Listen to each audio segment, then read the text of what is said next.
My name is Mike Thomas. I'm one of the owners of Newquay Zoo. I started in April the 1st, 1993 until my retirement in 2003. Thank you. Mike? I'm Dr. Mike Kent. I was the first head of Cornwall College Newquay and worked with Mike Thomas in helping to establish the presence of a college within the Newquay Zoo grounds. Thank you.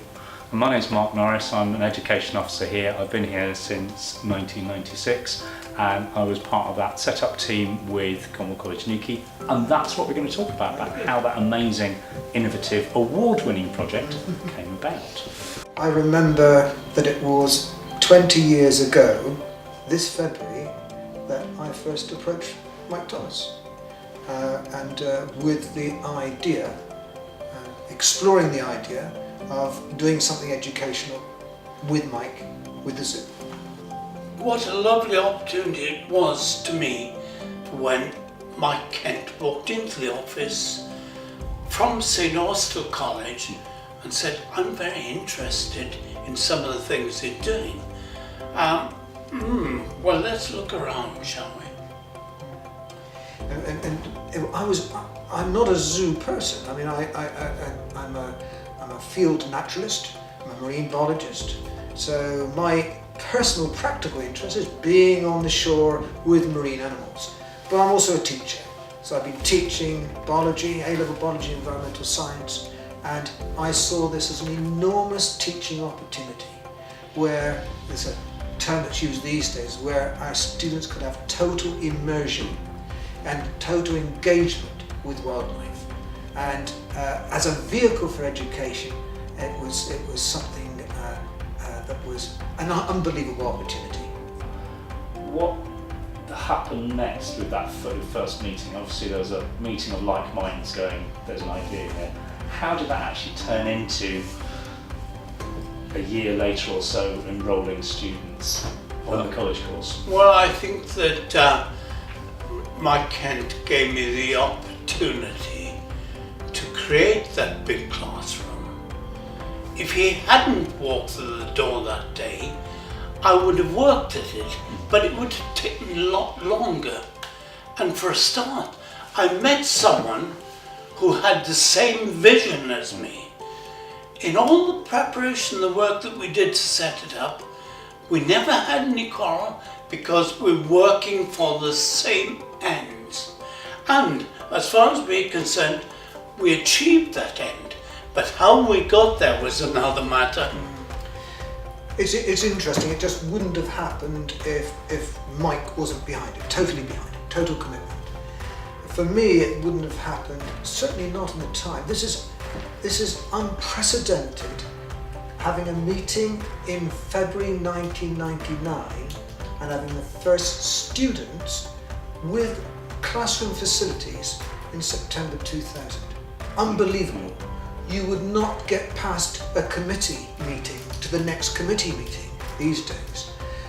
It happened because there was enormous goodwill. And I was saying to Mike earlier, Mike was absolutely essential, and just nothing would have happened without him. He made things happen. He made decisions. It also happened because of a number of other people. Yourself, Mark, you had an education team and you were involved in education yourself and you were keen to be involved. Petra Bilcock was keen to be involved. When we started, I had a core staff with Rebecca Allen, who's still there, Bex, and Lawrence Moores. We had a good team to start with that were prepared to fly by the seat of their pants, to fly this machine called a college. But Mike will tell you about, I'm sure will tell you about, I mean, it wouldn't have happened also if we didn't have accommodation. No. And Mike was instrumental in getting that. Well, that was quite interesting because my dream started as long ago as probably about 1980. I had this college idea in my mind then. It took a long time, didn't it, until we met and there was an opportunity to put it into practice. But how to go about it because I knew there was a lot more involved than just saying, right, I'm going to start a college. It had to get a validation, it had to be accounted for by Exeter and Plymouth universities, which is where I brought, Mike came into it, had more idea than that, and he brought you, Mark, into it to explore that possibility. And it was me that was saying, we don't have a lot of time, you know. Well, I did go and get some plans drawn up, which I was going to pay for. And these plans were of a beautiful idea of a college. It's my idea, it's in my head somewhere. But anyway, I then approached the council and said, there's a piece of land over there, could I buy it? Oh, we don't know about that, it's being used already. But I said, for education, this is what you want to encourage. Well, they did say, maybe you could buy a piece of it. So the chairman of the council, John Weller, came up with me. We used a tape measure to find how much we could have, and I kept saying, bit more, right, until we had enough for our college. Right, but I remember the day I turned the first sod. It was the mayor and various other dignitaries were there. At last, it was a dream, and it was your dream, Michael. It was a greater chance of coming true. And I said, we don't want to wait a long time, you know, for this to happen. So let's start now. Well, we haven't got a building. Let's start without a building. So I happen to know the daughter of Mr. Fisk, who owned a derelict, well, it wasn't derelict, it was a good unused factory, which he was using in part. I went and had a chat with him, and I said what we wanted to do. And I said, I've got Mike Kent and Mark Norris, they're working on getting validation, but we need accommodation for students the moment we get approval. Miss Friskay, you can rent it from me, that's right. Plenty of space here, and I'll give you all the help that I can. Well, I went back to Mike and said, let's go. Well, it is quite amazing because we were lucky, I suppose, whatever, with the people that we got involved, because if any of those people that I've mentioned were difficult and awkward, said no, nothing would have happened. Or if they weren't willing, if there wasn't goodwill. Mr. Frisk was amazing. It was amazing as long as we had the lease there. And if we go back a step, we started this as part of St Austell College, which was a completely separate college to Cornwall College. We had it merged with Mid Cornwall College and the St Austell Sixth Form College, which is what I was part of. And again, it was due to people involved at the college, particularly Debbie Wilshire, who was the vice principal at the time. From my point of view, from an educationist point of view, from a teacher point of view, I was low down the pecking order. I needed support with the senior management team to get things going. And Debbie was the person who gave that support. She identified with the course, she identified with the zoo, and Mike got on well with Debbie, I think, as well. Well, that was delightful because I wouldn't say you were down the pecking order. As far as I was concerned, you were up there, and I needed you. Okay. Right. So I was able to use you via Debbie Wilshire then, who was brilliant. And you know, we now had almost my dream team on board because we had Mike Kent coming on board, supported by Debbie Wilshire, and we had Mark Norris in to help with his expertise. And Mr. Fisk saying, yes, you can lease the place up there. We had a drawing that I'd got done, and when the college saw it, we don't want a big building like that. I said, yeah, what about the future? We want it big. Oh no, we got to start small. So anyway, they started small. I was grateful for whatever size it was going to be.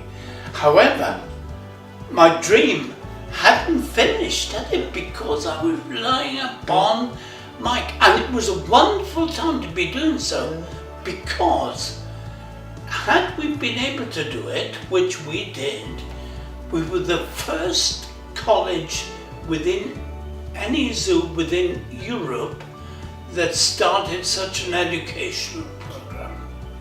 And furthermore, when it was done, we were the first college as part of Cornwall University.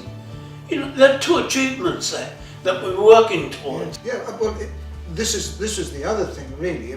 We were part of St Austell College, but then St Austell College merged and became part of Cornwall College. That had its challenges, because it's a big corporation, but it also had its opportunities. And Dr. Alan Stanhope, who was the CEO at the time, in charge of Cornwall College, was very much for and in favour of what we were doing. And what that brought was a new dynamic. It brought economies of scale that we would not have had at St Austell. It brought a project development team, not from the zoo side, but from the education side, a project development team that could put realistic bids in for money. And the bids went in for money for Objective 1 money. If we'd actually been in a position to build a college 2 or 3 years before, we wouldn't have had access to that money.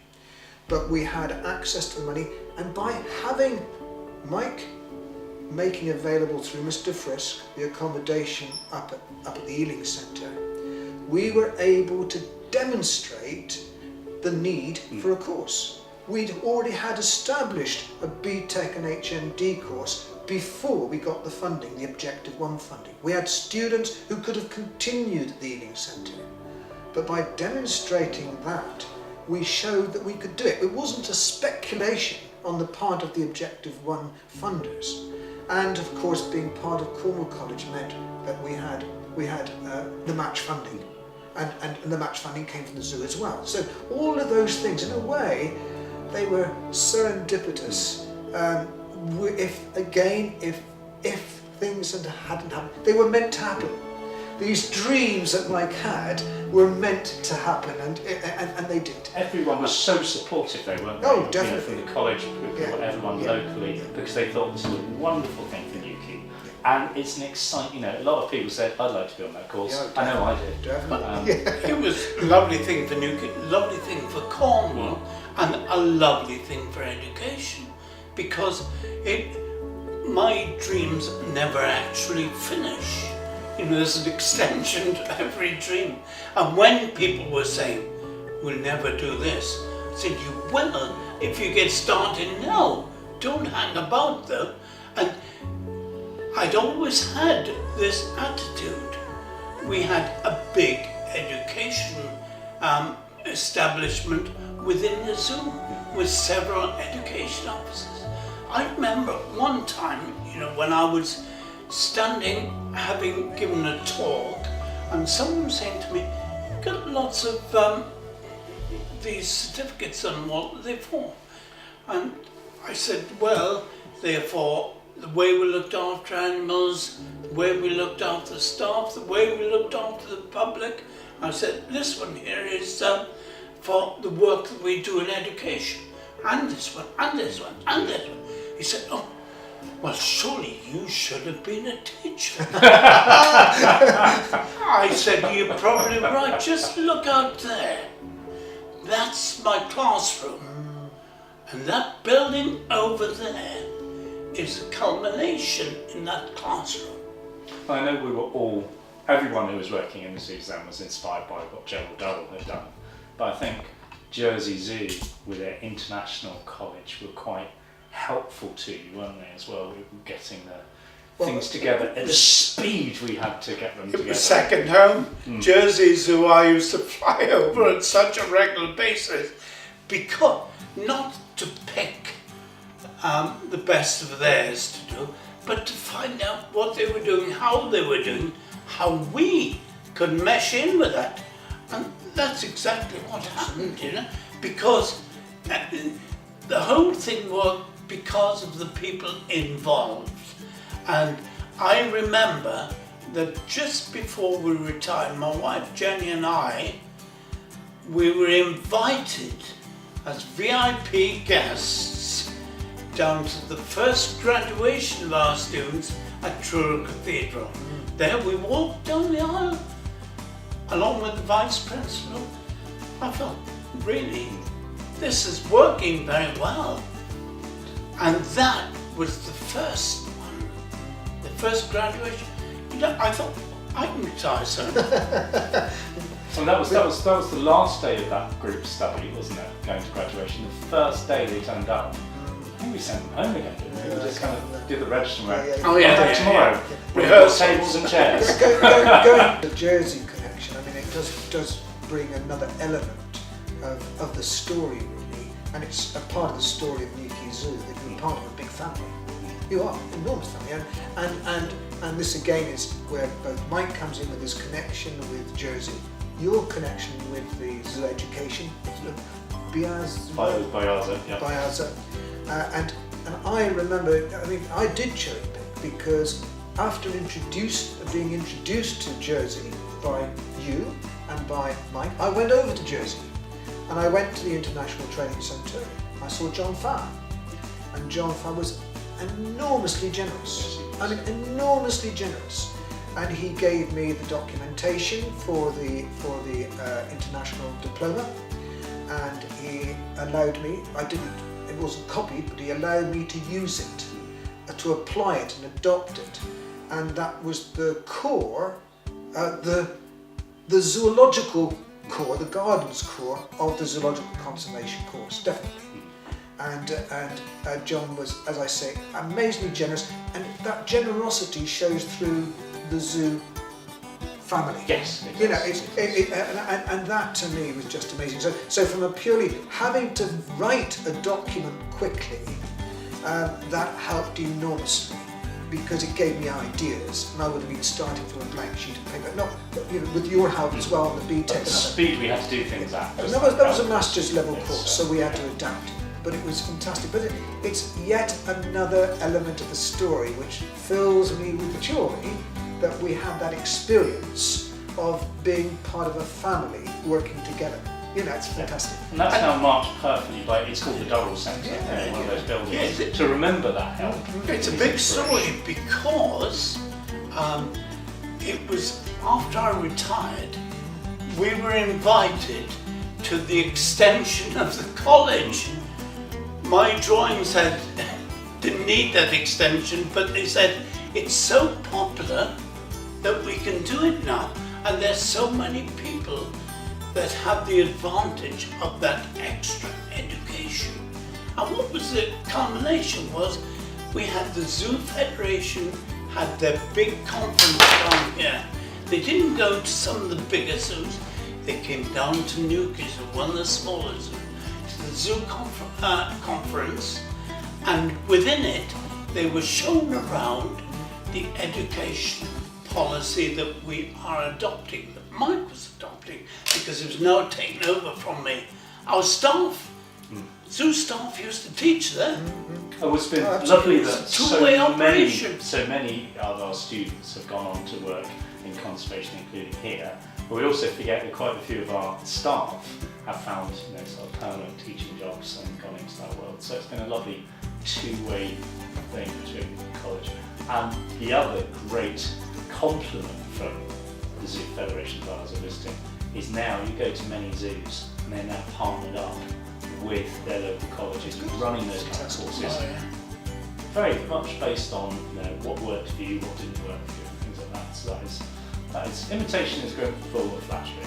Well, to think that we started a lot of that going, and it was progressed by Mike Kent, push it along, you who helped out there, and my wife who'd been a teacher, Absolutely. so she was involved along with some of our staff.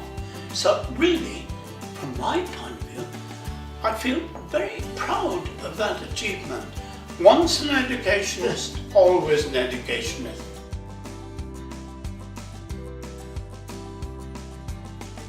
It's very much a training facility as well, but it's more than that, because if you're training, you're doing specific skills for a specific job.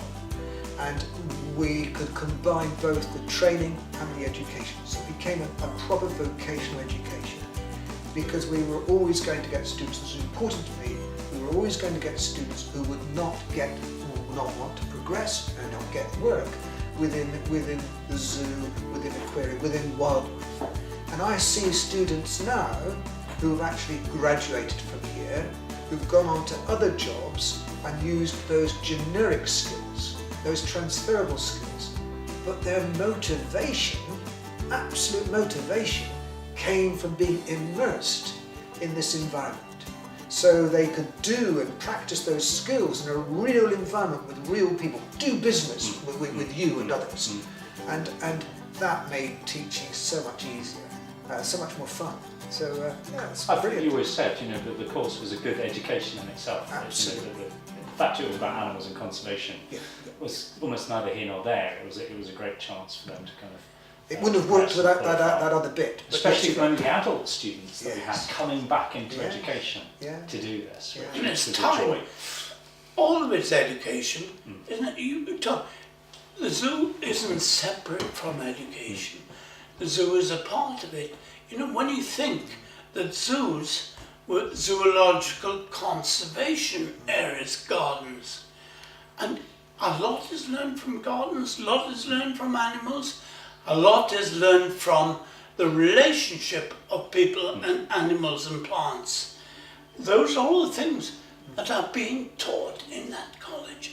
Isn't that a wonderful thing? A wonderful way for me to end my sojourn at Newquay Zoo.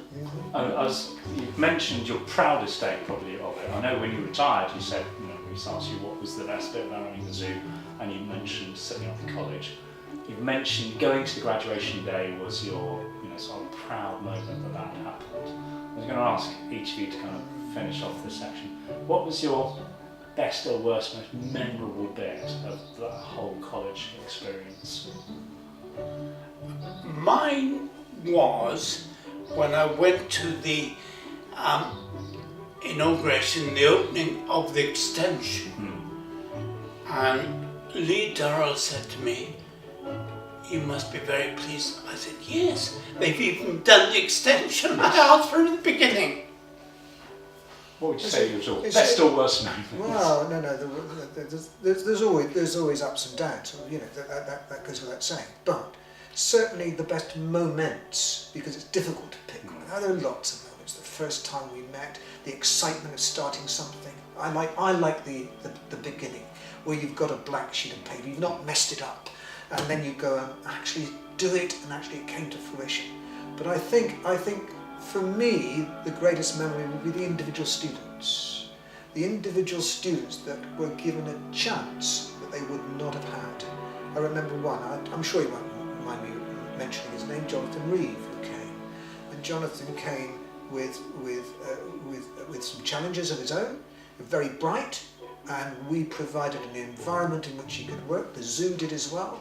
And he went on from us to get a degree. I think he got a first class honours from Plymouth, and he went on to do research. Now that research bit is almost, the degree in the research bit is irrelevant. The fact is that we, as a team, the zoo provided an environment, the college provided an environment where he could be fulfilled. And we've done that. That was just one story. We've done it with lots of other people. Christina Turner, who went out and studied meerkats in Africa. A girl who had great difficulty that I see now in Weybridge, who got confidence to get a job, locally get a job. Those to me are the bits that I actually enjoy. The exciting bits at the beginning, we all enjoyed those. And I remember very much sort of, we were quite harsh to some of the students sometimes, making them do talks to each other and things which they clearly didn't want to do, and they kind of hated you for it. But it was part of the, this is part of your training. And one of the funniest things I remember is trying to keep a straight face with the rest of the group when somebody researched an animal organisation and they went through their entire 5-minute talk talking about deaf dogs for the hearing. And everyone kept, knew they were so nervous that instead of hearing dogs for the deaf, they just kept talking about deaf dogs for the hearing as a charity. They were trying to get through this with a straight face, and then as soon as it finished, everybody collapsed. But it was, I don't think they liked you for that pressure, but it was, and we're still in contact with many of those early students. It's lovely to have that link. Do you know the overwhelming feeling? Mike and I have shared it now, and I'm talking to you as well. Those first few years, particularly the first few years of setting up, and we look back, and they were fun. They were challenging, but we did have fun as well. And that's not so easy to do these days. Things have changed, but so that I certainly treasure and look back on. Yeah, I still think that setting all these things up, making such a difference to so many people, was for me better than working for a living.